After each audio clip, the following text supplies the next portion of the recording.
Mumbai marine drive. Mumbai दुनिया का एक ऐसा शहर है जो शायद कभी नहीं सोता। रात में यहाँ अक्सर लोगों की रौनक लगी रहती है, स्पेशली मुंबई के मरीन ड्राइव पर, जो कि मुंबई की जान है। रात के अंधेरे में कई लोग यहाँ आते हैं और कभी ना अंत होने वाले समुद्र के व्यू को एंजॉय करते हैं। लेकिन एक रात मरीन ड्राइव पर कुछ ऐसा हुआ कि वो रात रोहन की जिंदगी की सबसे खौफनाक रात बन गई। रोहन का ऑफिस मरीन ड्राइव के पास था और रोहन लगभग हर शाम ऑफिस के बाद कुछ देर मरीन ड्राइव पर सैर करने जाता था। कुछ दिनों से उसके ऑफिस में काम का लोड बहुत ज्यादा बढ़ गया था, जिसकी वजह से उसे ऑफिस से निकलते हुए देर रात हो जाती थी। लेकिन फिर भी वो मरीन ड्राइव जरूर जाता था। उसके लिए ये एक ऐसी जगह थी जहाँ वो अपने दिमाग को शांत कर सकता था। एक रात उसे ऑफिस से निकलते हुए 2 बज गए। वो रोज की तरह उस रात भी मरीन ड्राइव पर गया, लेकिन उस रात हवा में एक अजीब सी ठंडक थी। मरीन ड्राइव पर ठंडी रात में अक्सर कई लोग वहाँ बैठा करते थे, लेकिन उस रात रोहन वहाँ बिल्कुल अकेला था। दूर दूर तक उसे कोई नजर नहीं आ रहा था, लेकिन वो ये सब इग्नोर करके कान में ईयरफोन्स लगाए वहाँ वॉक करने लगा।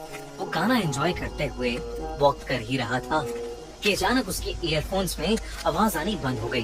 उसका फोन अचानक से स्विच ऑफ हो गया था। ये बात रोहन को बहुत अजीब लगी, क्योंकि उसके फोन में तो करीबन 80% चार्जिंग थी। वो फोन ऑन करने की कोशिश कर रहा था जब अचानक से उसे किसी के रोने की आवाज आई।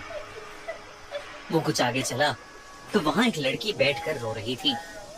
ये देखकर न जाने रोहन को क्या हुआ कि वो उसके पास चला गया और उससे उसके रोने का कारण पूछने लगा। उस लड़की ने बताया कि उसका नाम अंजलि है और जिस लड़के से वो प्यार करती थी और साथ रहती थी, उस लड़के ने उसे धोखा दे दिया। उस लड़की की बातें सुनते हुए रोहन वहीं पर बैठ गया। रोहन काफी देर तक वहीं उसके साथ बैठा रहा और फिर अचानक से रोहन के सर में बहुत जोरों का दर्द शुरू हो गया। वो दर्द इतना तेज था कि रोहन का पूरा चेहरा लाल हो गया और देखते ही देखते रोहन अपने होश खो बैठा। जब रोहन की आंख खुली तो सुबह हो चुकी थी और वो मरीन ड्राइव पर ही लेटा पड़ा था। उसके आसपास कोई भी नहीं था, अंजलि भी नहीं। उसे कुछ समझ नहीं आया, क्योंकि आखिरी चीज जो उसे याद थी वो ये थी कि वो अंजलि के साथ मरीन ड्राइव पर बैठा बातें कर रहा था। अगली रात रोहन ऑफिस के बाद सीधा मरीन ड्राइव पर पहुंच गया और वहाँ अंजलि को ढूंढने लगा। काफी देर बाद करीब रात के 3 बजे उसे अंजलि एक कोने में बैठी मिली। जब रोहन ने पिछली रात के बारे में अंजलि से पूछा तो अंजलि ने कहा कि रोहन बहुत थक गया था और वो वहीं पर सो गया। रोहन को भी लगा कि शायद सच में उसकी मरीन ड्राइव पर आंख लग गई होगी। रोहन और अंजलि फिर से बातें करने लगे, लेकिन फिर कुछ देर बाद रोहन के सर में दर्द होने लगा और वो फिर से बेहोश हो गया। जब वो उठा तो वो फिर से मरीन ड्राइव पर लेटा हुआ था। रोहन को फिर कुछ समझ नहीं आया, लेकिन अब रोहन के दिमाग में सिर्फ अंजलि चल रही थी। वो अंजलि का दीवाना सा हो गया था, इतना दीवाना कि अब वो रोज देर रात मरीन ड्राइव पर अंजलि से मिलता और बातें करते करते बेहोश हो जाता। रोज सुबह उसकी मरीन ड्राइव पर लेटे हुए ही आंख खुलती। धीरे धीरे रोहन बहुत कमजोर होने लगा था। उसकी तबीयत बहुत ढीली रहने लगी थी। एक रात ऑफिस में रोहन के एक दोस्त ने उसकी हालत देख के पूछा कि क्या वो ठीक है। तब रोहन ने उसे अंजलि के बारे में बताया, लेकिन उसके दोस्त ने बताया कि वो भी पिछली रात मरीन ड्राइव पर ही था और उसने रोहन को मरीन ड्राइव पर अपने आप से बातें करते हुए देखा था। उसके आसपास कोई लड़की नहीं थी। रोहन अपने दोस्त की इस बात को सुनकर थोड़ा चौंक गया। उस रात रोहन मरीन ड्राइव पर अंजलि को ढूंढ रहा था तो उसे वो कहीं नहीं दिख रही थी। वो बुरी तरह परेशान होने लगा था। रोहन के हाथ पैर कांपने लगे और पूरा शरीर पसीने से लथपथ हो गया था। अंजलि से मिलना मानो उसके लिए नशा सा बन गया था। रोहन अंजलि को ढूंढने के लिए मरीन ड्राइव की बाउंड्री वॉल के ऊपर चढ़ गया और अंजलि को आवाज देने लगा और तभी अचानक उसे ऐसा लगा कि जैसे समुद्र से कोई काला साया निकला हो और उसके शरीर के आर पार हो गया हो। लेकिन इससे पहले कि रोहन कुछ सोचता, उसे अंजलि की आवाज आई। वो रोहन को अपने पास बुला रही थी। रोहन पीछे मुड़ा तो अंजलि उसे वहीं खड़ी मिली। रोहन फिर से अंजलि के पास जाकर बैठा। रोहन को उसके ऑफिस कलीग की बात बार बार परेशान कर रही थी, इसलिए उसने सोचा कि वो अंजलि के साथ एक फोटो खींचेगा। उसने अपना फोन निकाला और अंजलि के साथ फोटो खींचने लगा। पर जैसे ही उसने फोटो क्लिक का बटन प्रेस किया, तभी अंजलि ने गुस्से में आकर उसके फोन पर अपना हाथ मारा और रोहन का फोन दूर जाकर गिरा। रोहन को यह बात बहुत अजीब लगी, पर अंजलि ने उससे कहा कि उसे फोटो खिंचवाना बिल्कुल भी पसंद नहीं है।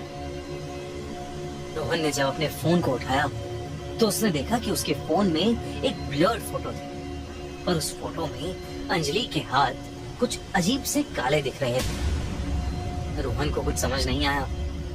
तभी अंजलि ने फिर से उसे आवाज लगाई और रोहन अब थोड़ा सहम गया। रोहन अंजलि के पास गया और उसने उससे पूछा, अंजलि, हम इतने समय से मिल रहे हैं पर तुमने कभी बताया नहीं कि तुम आखिर रहती कहाँ। अंजलि ने उस बात का कोई जवाब नहीं दिया। वो बस चुप होकर फिर से रोने लगी और उसके रोने की आवाज सुनकर रोहन के सर में फिर से जोरों का दर्द शुरू हो गया। हर बार जब भी रोहन का सर दर्द करता, उसके बाद उसे कुछ याद नहीं रहता। लेकिन इस बार जैसे ही रोहन को चक्कर आने लगे, उसने अपना फोन का कैमरा निकाला और उससे अंजलि की फोटो ले ली। तस्वीर लेते ही अंजलि जोर से चिल्लाई, पर वो आवाज किसी इंसान की नहीं, बल्कि ऐसा लग रहा था कि वो कोई भयानक जानवर हो। रोहन ने जैसे ही फोन के अंदर देखा तो उसका दिल दहल गया। उस फोटो में बैठी लड़की अंजलि नहीं थी, बल्कि एक बहुत भयानक चुड़ैल लग रही थी, जिसका पूरा शरीर काला पड़ चुका था। ये देखते ही रोहन के हाथों से फोन छूट गया और वो चीखता हुआ तेजी से मरीन ड्राइव से दूर भागने लगा। कुछ दूर जाकर जब उसने पीछे मुड़कर देखा तो अंजलि का चेहरा पूरी तरह बदल चुका था। वो एक भयानक चुड़ैल दिख रही थी और वो चुड़ैल धीरे धीरे समुद्र में जाके कहीं गायब हो गई। रोहन को अपनी आंखों पर विश्वास नहीं हो रहा था। जब उसने आसपास के सामान बेचने वालों से पूछा तो एक बूढ़े आदमी ने उसे बताया कि कई साल पहले एक लड़की रोज रात में आकर मरीन ड्राइव पर रोती थी। लोग कहते थे कि उसके लवर ने उसे धोखा दे दिया और उसे छोड़कर चला गया, और इसी दुख में उसने एक रात मरीन ड्राइव पर पानी में कूदकर अपनी जान दे दी। उस बूढ़े सामान बेचने वाले ने ये भी बताया कि कई लड़के रात में खुद से बातें करते देखे गए हैं और उसमें से कई लड़के समुद्र में डूबकर अपनी जान भी दे चुके हैं। रोहन को लगा कि शायद वो भी उस आत्मा के वश में आ गया था और उसकी जान बाल बाल बची।